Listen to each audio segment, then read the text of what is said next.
Last week, Sigma announced the release of a brand new 28-70mm f2.8 DG-DN contemporary lens. This new release is the smallest and lightest zoom lens within its class, snatching the title from the existing Tamron 28-75mm f2.8 DI III RXD.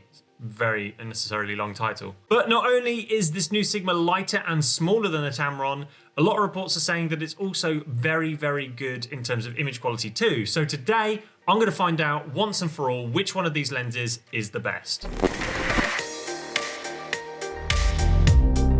Diving straight into the specs, on release day, this brand new Sigma 28-70mm f2.8 zoom lens will be priced at £759 or $899, and it weighs just 470 grams or 16.6 ounces. This thing is also very small in design too, and is noticeably shorter than the Tamron when fully retracted. The lens itself is largely made from a thermally stable composite material, which has helped to keep the weight of this lens down, while also allowing it to function in a multitude of weather conditions. Due to its small size, the lens is pretty much void of features. It only has a manual MF to AF switch, a nicely rubberized zoom lens, and a plastic focus ring at the front, but that's about it. The zoom ring rotates nice and smoothly, and although it is slightly heavy to rotate, there is no stickiness to it, so you can easily zoom from wide to telephoto in one consistent movement, which is very good news for videographers. Although Sigma state that this lens itself does not have a fully dust and splash proof structure, it does have some weather sealing around the metal lens mount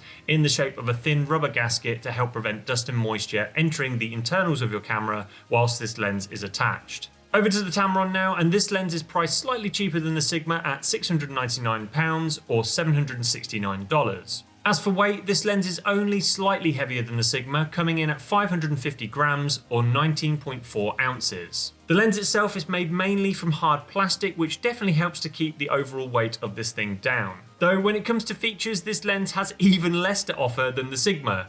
Although both the focus ring and the zoom ring are nicely rubberized, most notably there is no MF to AF switch on this lens, which means that toggling between autofocus and manual focus has to be done using the back of your camera. The zoom ring on the Tamron rotates without any stickiness at all, which is good, though it's definitely not as smooth as the Sigma. It feels like there's a very subtle amount of grittiness to it, though it's really not enough to be a problem, and in truth, it's only when you test these lenses side by side that you'd actually notice the difference. Finally, just like the Sigma, around the metal lens mount there is some weather sealing. In terms of price, both lenses, in my opinion, are very good value for money, with not enough between them to decide an overall winner, so both lenses grab a point. In terms of build quality, this is also a super tough one to pick an overall winner. Although the Tamron is a little bit more plasticky, it still feels very solid in the hand, and I think it would be a bit of a disservice for this lens if it didn't get a point in this round alongside the Sigma. So before I move on to giving out points for handling, there is one more thing that I think is worth mentioning.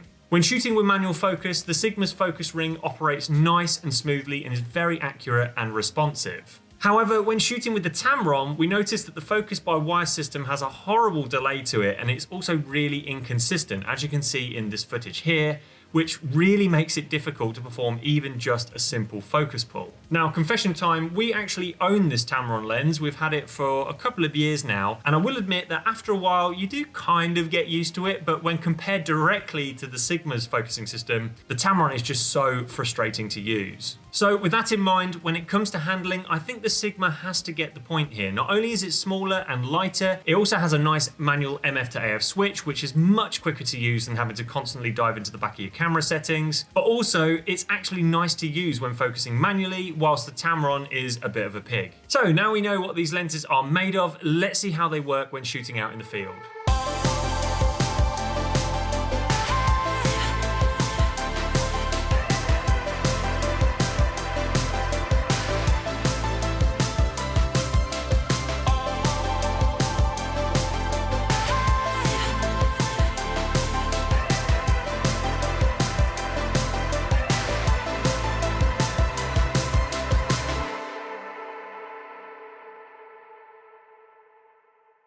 During testing, both of these lenses were able to work flawlessly with both face detect and IAF on my Sony A7 III. With face detect and IAF switched off, both lenses were able to operate quickly and quietly in good lighting conditions with absolutely no signs of hunting. In our low light test, both lenses would occasionally struggle to find focus, though to be fair, this is a very tough test for an f2.8 lens, and typically only fast prime lenses are able to nail this test without an issue. The good news is that neither lens hunted wildly out of control during this test, and both eventually would lock onto the subject, so it's not a totally disastrous result. So in short, in this round, I think both lenses deserve a point. Filmmakers will also be pleased to hear that there is very little focus breathing when shooting with the Sigma 28-70mm lens. However, when switching over to the Tamron, focus breathing is a bit more noticeable. So if this is something that really bothers you, then the Sigma might be the one to go for. Okay, so switching over to video mode now, and when shooting wide open at f2.8, both of these lenses were able to track our model Monica while she was moving towards the camera at a regular pace. When we repeated the test at a faster pace, both lenses continued to work flawlessly. When it comes to AF noise, both of these lenses are insanely quiet and really don't make a peep.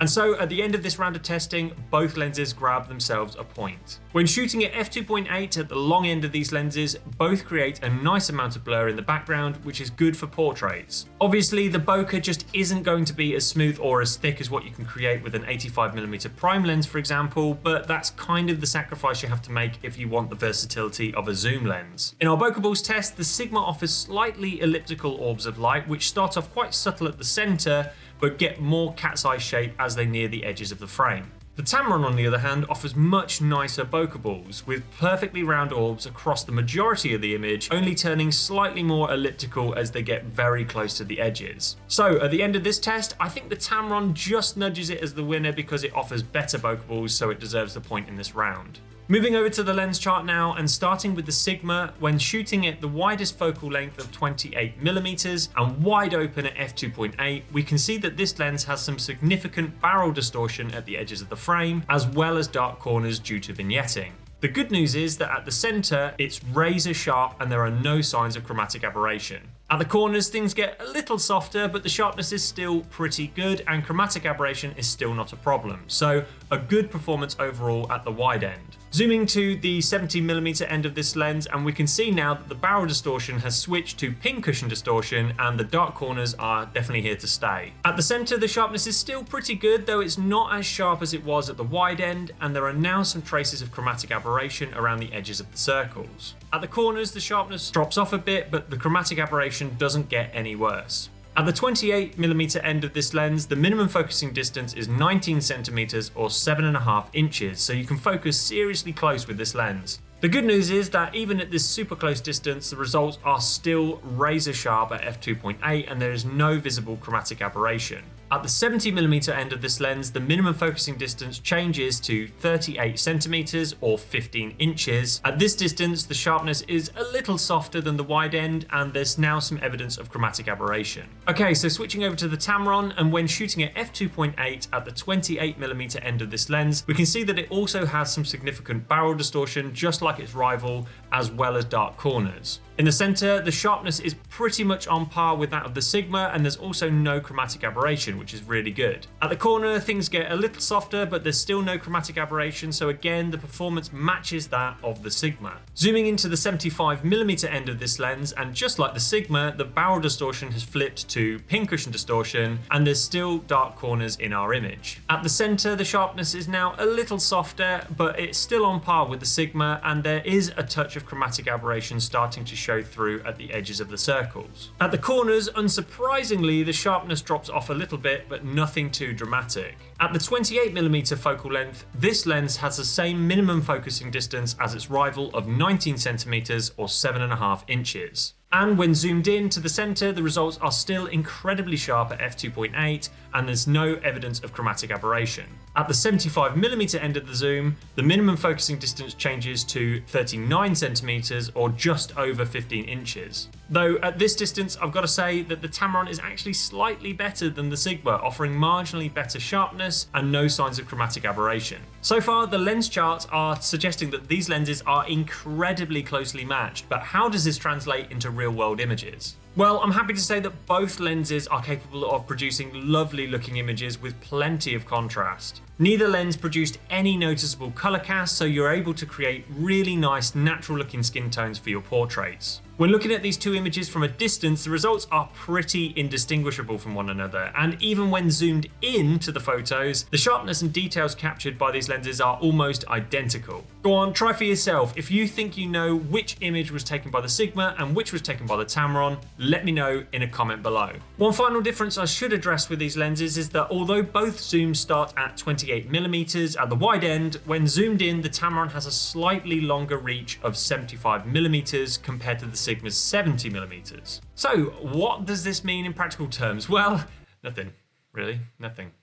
In real life, the difference between 70mm and 75mm is barely noticeable, as you can see here. So do not go running out to buy the Tamron just because it has a slightly longer zoom range, because that extra 5mm at the long end really won't make a difference. I think ultimately, when it comes to picking a winner in this round, I think both of these lenses deserve a point, as the results are just far too close to call for an overall winner. Well, needless to say, this contest has been extremely close, and as you can see, we've ended in a tie. So I guess the question is, which one would I choose? Well, after thinking about it for a little while, I think in a nutshell, if you use manual focus for your work at all, then get the Sigma, because not only does it have an MF to AF switch, which is really nice, but it also has a manual focus ring that doesn't make you want to jump straight in the bath with your toaster. Alternatively, if you literally never use manual focus, but you like the idea of having nice round bokeh balls in your shots, then go for the Tamron instead. If you've liked this video, then please don't forget to give it a thumbs up and also consider subscribing to the channel, and also check out some of my other lens reviews in the links below.